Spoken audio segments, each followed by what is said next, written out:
Bienvenidos a Gastrolópodo MX, bienvenidos a este segundo capítulo en el cual vamos a hablar un poco más sobre los fenicios, los árabes y los griegos y su importancia en las rutas de las especias y el comercio de estas.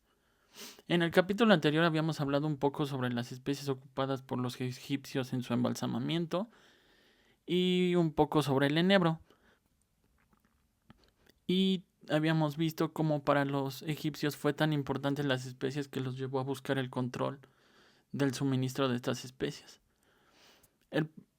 Entrando un poco ya más al tema de este segundo capítulo, el profeta Ezequiel proporcionó una gran descripción del comercio de Tiro en el Medio Oriente y Próximo Oriente, es decir, en Judea e Israel. Él nos proporciona una lista de todas las relaciones comerciales de todas las ciudades-estados de los fenicios, sobre sus mercancías y sus procedencias. Él nos relata que los comerciantes de Sabá y de Rana traficaban contigo o con Tiro todas las mejores plantas aromáticas, toda clase de piedras preciosas y de oro que abastecían sus mercados. Después de que los fenicios fundaron sus colonias y factorías en la cuenca occidental del Mediterráneo, como por ejemplo Utique, Cartago en África del Norte y Gadir, que es Cádiz en España, los fenicios se convirtieron en los indiscutibles dueños del comercio y del dominio marítimo en el Mediterráneo, llegando hasta más allá del estrecho de Gibraltar y hasta las costas del África Occidental. Los fenicios fueron unos grandes comerciantes que llevaban sus registros mercantiles en lo que fue el primer alfabeto con consonantes conocido, el cual inspiraría en el futuro a la escritura griega y latina. Con el pasar de los años, los griegos lograron suplantar a los fenicios poco a poco en la hegemonía comercial en el Mediterráneo. Pero esto tampoco les duraría mucho a los griegos, ya que llegaron los romanos, que en su gran expansión y construcción de su gran imperio, destruyeron a Cartago bajo la dirección de Escipión el Africano. Bagdad, ciudad del del califa Harún al-Rashid y de Sinbad el Marino, que es el que conocemos en las Mil y Una Noches, seguiría siendo bajo su dominación musulmana una de las principales bases del comercio de especias entre la India, el archipiélago de las Islas Molucas, o como es mejor conocida como la Isla de las Especias, y Occidente por vía terrestre a través de las caravanas que eran protegidas por soldados y de las cuales cuentan que llegaron a ser formadas por hasta 1000 camellos. Por vía marítima, las especias llegaban a la India, Ceilán y las Islas de las Especias, hasta el puerto de Basara, en la desembocadura del Éufrates, en el Golfo Pérsico. Con todo esto y con lo que hablamos en el primer capítulo, podemos entender y ver cómo las especias jugaron un papel muy importante en la humanidad. Sabemos que el enebro fue, o por lo que veíamos en el primer capítulo, fue visto como protección y para ahuyentar a malos espíritus, hasta para traer la buena suerte. Lo sorprendente es que no fue solo en una cultura, sino en muchas. Después vimos que para los egipcios era muy importante en sus rituales muchas especias, tanto el enebro como muchos otros alimentos, lo que los llevó a buscar una ruta de suministro que no sufriera interrupciones o que fuera fácilmente atacadas y que no fueran afectados por reglas de comercio o por aumentos de precio o por alguna guerra.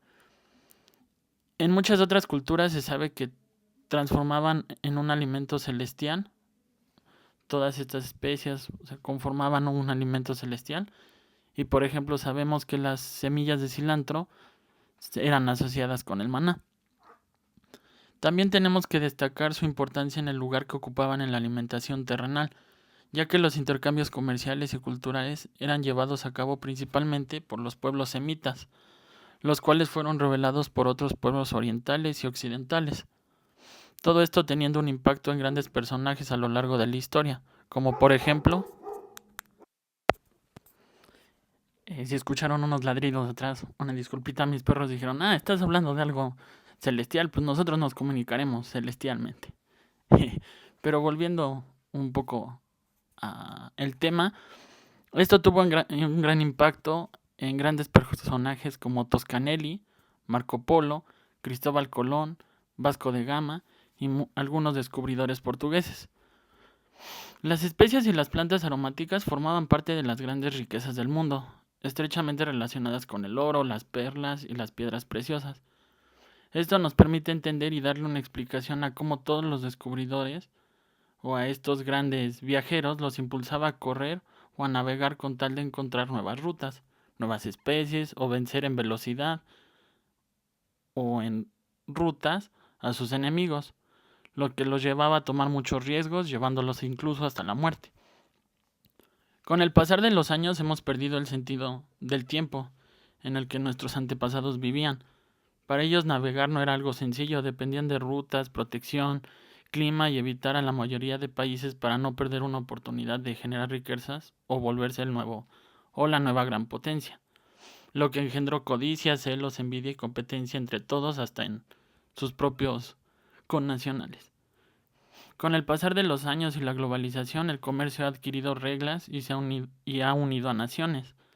En pro del comercio, aunque todavía hay riesgos, en la antigüedad muchos tripulantes de embarcaciones morían en el transcurso del viaje, ya sea por enfermedades, clima, ataques y entre muchos otros peligros, lo que muchas veces los llevaba a firmar o dejaban un testamento. Esto le da más fuerza o importancia del control de dichas rutas. Una de las especias que es producida en la famosa isla de las especias es la nuez moscada, que en mi canal de TikTok, si gustan seguirme en Gastrolópodo MX, tengo 2 pequeños videos hablando de esta especia. Y es que esta pequeña nuez cobró mucha importancia tanto que los holandeses, que fueron contratados por los portugueses, buscaron su propio bien y ruta, haciéndose del control de esta y el mercado, convirtiendo a Ámsterdam en un puerto principal para el comercio de esta nuez. Tanta fue su importancia para los holandeses y para el mundo, que para controlar los mercados a su antojo quemaron almacenes repletos de este fruto, evitando la caída de los precios o el intento fallido de restringir a solo 2 islas la producción del árbol moscata. Me desvío un poquito y me he saltado muchos años, pero es un poco para resaltar la importancia de las especies a lo largo de nuestra historia y así poder dar entrada a un pasaje de la historia que fue cuando Alejandro Magno abrió las rutas de las especias en la India.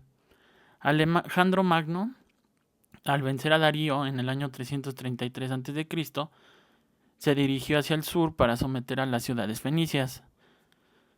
En aquella época eran las puertas de la gran flota persa, lo que eran la ciudad de Biblos, Sidón y Tiro. Solo Tiro fue capaz de resistir 7 meses. Después de esta conquista, se fue a Egipto y fundó la primera Alejandría. Con la caída de Tiro, primera plaza del comercio fenicio, con Oriente para las especias, empieza el ascenso y posterior supremacía marítima de los griegos en el Mediterráneo.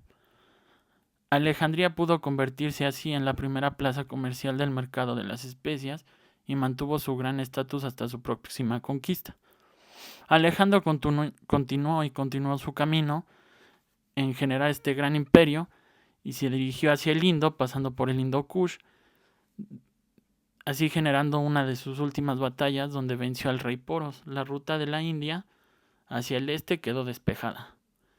A pesar de todas estas grandes victorias, él tuvo una revuelta que lo hizo desistir, ya que sus hombres pedían regresar a casa, por lo que decidió volver y reunir una gran flota, creando 2 grandes campañas o empresas como se conocían, pero por desgracia Alejandro Magno muere en Babilonia en el 323 a.C., lo cual acabó con esta idea del inmenso imperio conquistado, el cual no le sobreviviría, pero fue dividido entre sus 2 grandes generales o los 2 más poderosos. Uno de ellos fue Seuluco y sus sucesores, los Seleucidos, que dominaron Mesopotamia y Oriente Próximo, y el otro fue Ptolomeo, espero pronunciarlo bien, y sus sucesores, los Ptolemaicos. Estas 2 dinastías poseyeron la clave del comercio de las especias por vía terrestre, las caravanas y la ruta de la seda a partir del año 100 a.C., desde la ciudad Changán. Con el pasar de los años, aunque el helenismo permitió la difusión de la cultura griega, mezclándose con las culturas orientales, también contribuyó a que los europeos amaran las especias y se interesaran por ellas, además de ciertos productos de lujo procedentes de Oriente e incluso de China. Gracias a la epopeya del almirante Nearco, Occidente pudo conocer la ruta marítima directa entre India, Persia, Arabia y Egipto. En el siglo I después de Cristo, el navegante griego Hípalo hizo un descubrimiento de mucha importancia. Los vientos estables de la temporada del monzón, que soplan de abril a octubre en dirección al sudoeste y de octubre a abril en la dirección contraria, noroeste. Estos vientos eran probablemente conocidos ya por los árabes, indios, malayos y chinos, permitiendo a los barcos de vela llegar directamente a la India, o la Insulindia, que ahorita se conocen como las Islas de las Especias y China en verano, y volver así en invierno, en lugar de hacer el viaje largo a través de las costas, que era más peligroso gracias a los piratas. Aunque esta regularidad natural fue descrita por un comerciante romano en el Periplus Maris Eritae, una especie de guía de vela para las galeras romanas que iban a la India en busca de especias. Dichos conocimientos fueron ocupados por los portugueses, con lo que llegaron a la India y al mar del sur de China. Y así concluye este segundo capítulo, en donde pues seguimos con este hilo conductor que se mantiene en la gran importancia de el mantener todas estas rutas para el florecimiento de grandes imperios. En el próximo capítulo hablaré de los romanos y los bizantinos y les agradezco mucho escucharme.